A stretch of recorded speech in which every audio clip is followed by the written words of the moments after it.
ইউনুস সাল্লাল্লাহু আলাইহি ওয়াসাল্লাম নবীদের কাহিনী। হজরত ইউনুস সাল্লাল্লাহু আলাইহি ওয়াসাল্লাম ধৈর্য ও আল্লাহর রহমতের শিক্ষা।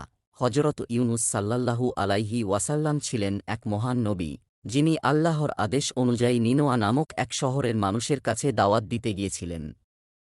কিন্তু সে জাতি আল্লাহর পথে আসতে চায়নি। রাগ ও হতাশায় তিনি শহর ত্যাগ করেন, যদিও আল্লাহর অনুমতি ছাড়া চলে যাওয়া উচিত ছিল না। শহর ছেড়ে যাওয়ার পর তিনি এক জাহাজে উঠলেন।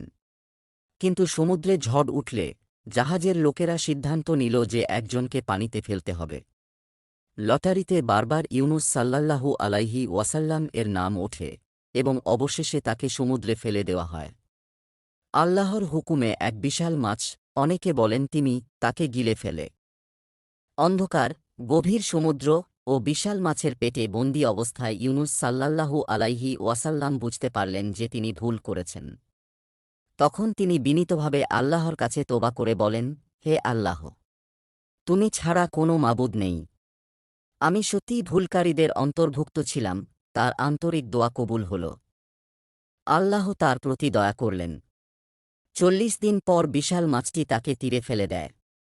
তিনি সুস্থ হয়ে আবার নিনোয়া শহরে ফিরে যান, যেখানে তিনি দেখতে পান যে তার জাতি ইতিমধ্যে আল্লাহর পথে ফিরে এসেছে।